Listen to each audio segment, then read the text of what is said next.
Lecture 15 અન્ન સ્ત્રોતોમાં સુધારણા. હવે એના પછીનો જે પશુપાલનનો ટોપિક છે તે શરૂઆત કરીએ. બરાબર. ગયા લેક્ચરમાં ખેતીને અનુલક્ષીને અને પોલ્ટ્રી ફાર્મ એટલે કે મરઘા ઉછેર કેન્દ્રને અનુલક્ષીને આપણે ચર્ચા કરેલી હતી.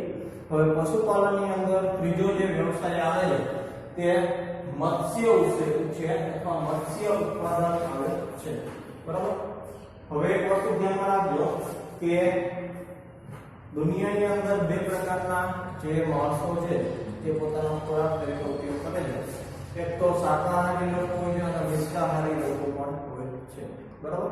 તો મિશ્રાહારી લોકોને જરૂરિયાત પ્રમાણે માંસના ઉત્પાદન માટે જે મરઘા પાલન છે અને મત્સ્ય ઉછેર છે તેનો ઉપયોગ કરવામાં આવે છે કે જેના દ્વારા સી ફૂડ દરિયાઈ ખોરાક તેમને પ્રાપ્ય થાય. આપણા ખોરાકમાં માછલી પ્રોટીનનો એક સમૃદ્ધ અને સસ્તો સ્ત્રોત છે. માછલીના ઉત્પાદનમાં મીન પક્ષોયુક્ત માછલીઓ તેમજ કવચીય માછલીઓ જેમ કે ઝીંગા અને મૃદુકાયનો સમાવેશ થાય છે. બરોબર. એક પ્રોટીનના સ્ત્રોત તરીકે અને સમૃદ્ધ અને સસ્તો જે પ્રોટીનનો સ્ત્રોત છે તે માછલી છે. બરાબર. તો મીન પક્ષોયુક્ત માછલીઓ અને મીન પક્ષો વગરની જેમ કે ઝીંગા અને મૃદુકાય માછલીઓનો તેની અંદર સમાવેશ થાય છે. તો માછલીઓ મેળવવાના બે સ્ત્રોત છે. પહેલું છે એક પ્રાકૃતિક સ્ત્રોત જેને માછલી પકડવી એમ કહેવામાં આવે છે. જનરલી દરિયામાં જે માછીમારી કરતા લોકો હોય છે તે 15 દિવસ એક મહિના સુધી દરિયાની અંદર રહી અને હજારો ટન જે માછલીઓ છે તે દરિયાના પેટાળમાંથી લાવી અને જરૂરિયાત પૂરી કરતા હોય છે.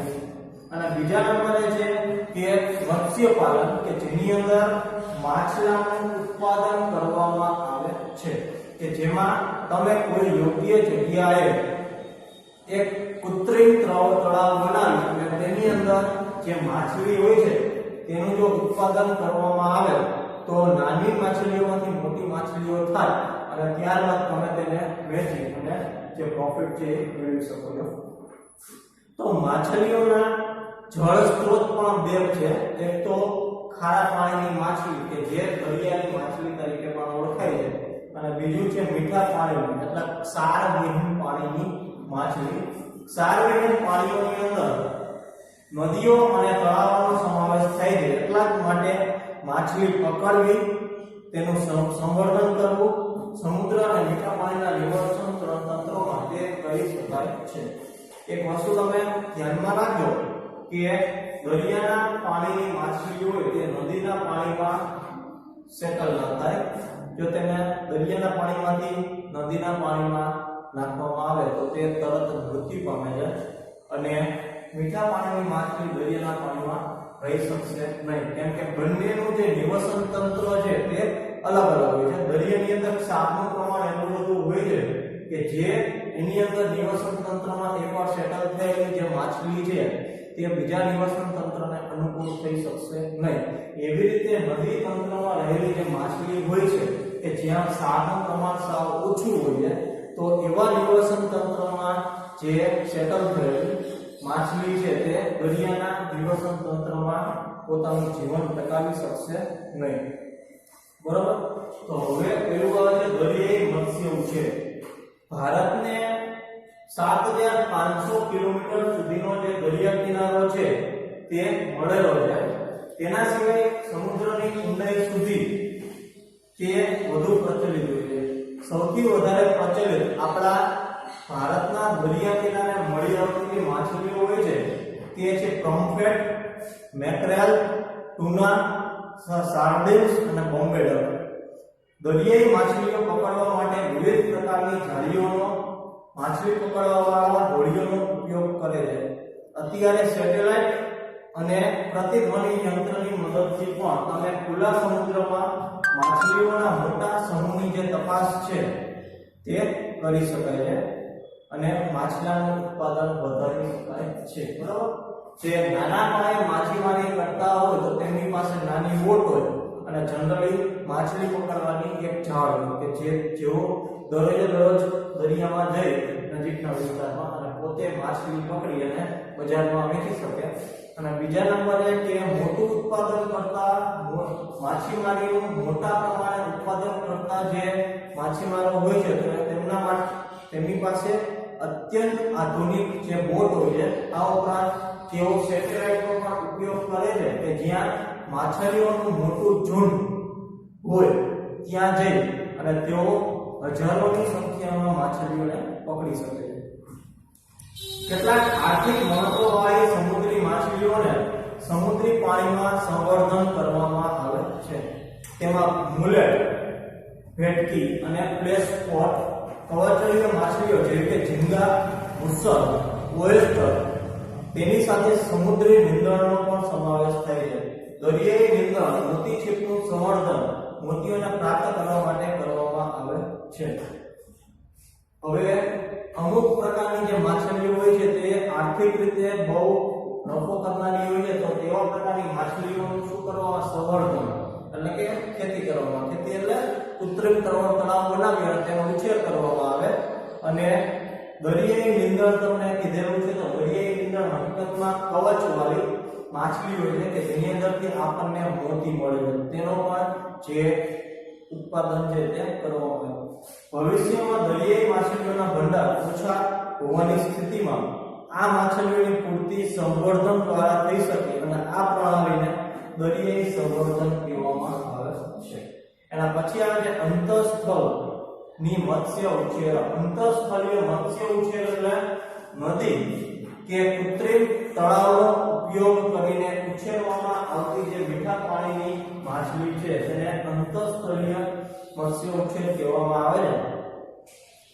મીઠા પાણીના જળ સ્ત્રોત, નહેરો, તળાવો, પાણી સંગ્રહાલય અને નદીઓ મુખ્ય હોય છે કે જેની અંદર મીઠા પાણીનો સ્ત્રોત હાજર હોય છે. નદીમુખ સરોવરોની પણ મત્સ્ય સંગ્રહ સ્થાનો અગત્યનો છે. માછલીઓનું પ્રગ્રહણ અંતઃસ્થળીય સ્ત્રોતોવાળા પર કરવામાં આવે છે તો ઉત્પાદન વધારે થતું નથી. આ સ્ત્રોતોથી મોટા ભાગનું મત્સ્ય ઉત્પાદન જળ સંવર્ધન દ્વારા થાય છે.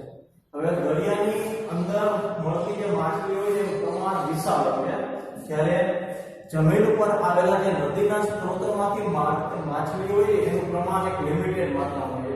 એટલા માટે મોસ્ટલી જે મીઠા પાણીની માછલી છે તો તેનું ઉત્પાદન કૃત્રિમ તળાવો બનાવીને તેનો ઉછેર કરીને કરવામાં આવે છે. આવા તંત્રમાં એક તળાવમાં 5 અથવા 6 માછલીની જાતિઓનો ઉપયોગ કરવામાં આવે છે અને એમાં માછલીઓને પસંદ કરવામાં આવે છે જેનામાં આહાર માટે પ્રતિસ્પર્ધા ન થઈ શકે અને આહાર જુદો જુદો હોય તેવી માછલીઓનો ઉછેર કરવામાં આવે છે. બરાબર. આ પ્રકારની બધી માછલીઓ સાથે સાથે રહેવા છતાં પણ સ્પર્ધા વિના પોતપોતાનો આહાર લે છે. આનાથી તળાવોમાં માછલીઓનું ઉત્પાદન વધારી શકાય છે. હવે એક જ તળાવમાં 5 કે 6 પ્રકારની માછલીઓનો ઉછેર કરવામાં આવે છે કે જે એકબીજાને ખોરાક તરીકે ઉપયોગ ના કરતી હોય તે. બરાબર. જો એકબીજાને ખોરાક તરીકે ઉપયોગ કરતી હોય તો માછલીઓ એકબીજાને ખાઈ દેવાની અને એનું ઉત્પાદન ઘટી જવાનું. પરંતુ એવી પ્રજાતિઓનો ઉપયોગ કરવામાં આવે છે જેના લીધે તેઓ એકબીજા સાથે રહેશે, એકબીજાને ખાશે નહીં અને એના લીધે ઉત્પાદન ક્ષમતામાં પણ વધારો થશે. મત્સ્ય સંવર્ધનમાં એક સમસ્યા છે કે આમાંથી કેટલીક માછલીઓ માત્ર વર્ષા ઋતુમાં જ પ્રજનન કરે છે. જો કે મત્સ્ય દેશી જાત લેવામાં આવે છે કે જેનાથી મત્સ્ય સંવર્ધન સારી ગુણવત્તાવાળા લિંગોની પ્રાપ્તિ ન હોવી એક ગંભીર સમસ્યા છે. આ સમસ્યાનું સમાધાન માટે એવી પદ્ધતિઓ શોધાઈ છે કે જેનાથી તળાવમાં આ માછલીઓનું સંવર્ધન અંતઃસ્ત્રાવના ઉપયોગ દ્વારા કરવામાં આવી શકે અને તેનાથી શુદ્ધ માછલીના ડીશ મળતા રહે છે. એટલે કહેવાનું કે વૈજ્ઞાનિક પદ્ધતિઓનો ઉપયોગ કરી માછલીઓનું ઉત્પાદન વધારવા માટે જે માછલીઓનો પ્રજનન કાળ હોય છે તે વર્ષા ઋતુ હોય છે, પરંતુ અત્યારે એવી પદ્ધતિઓ વિકસાવવામાં આવેલી છે કે જેના દ્વારા જે માછલી છે એનું પ્રજનન જે છે તે ગમે તે ઋતુમાં થઈ શકે એના માટે અંતઃસ્ત્રાવનો ઉપયોગ કરવામાં આવે છે. જો મત્સ્ય ઉછેર કેન્દ્ર તમારા નજીકના સ્થાનમાં હોય તો તમારે તેનો એકવાર મુલાકાત લેવી જોઈએ એટલે તમને ખ્યાલ આવશે. એના પછી આવે છે મધમાખી ઉછેર. મધનો સર્વત્ર ઉપયોગ થઈ જાય એના માટે મધમાખી ઉછેરનો ઉદ્યમ એક ખેતી ઉદ્યોગ સાથે સંકળાયેલો છે. મધમાખી ઉછેરમાં જે ધનનું રોકાણ છે તે ઓછું થાય છે અને ખેડૂત તેનો ઉપયોગ વધારાની ધન પ્રાપ્તિના સાધન માટે કરી શકે છે. મધ ઉપરાંત મધપુડાના મીણનો ઉપયોગ ખૂબ જ સારા સ્ત્રોત તરીકે થાય છે. તે મીણનો ઉપયોગ ઔષધ બનાવવામાં પણ થાય છે. વ્યાવસાયિક સ્તરે એટલે કોમર્શિયલી મધ ઉત્પાદન કરવા માટે દેશી જાતની જે મધમાખી છે એપિસ સેરેના ઇન્ડિકા, આ ઉપરાંત એપિસ ડોરેસોટા અને એપિસ ફ્લોરી તેનો ઉપયોગ કરવામાં આવે છે.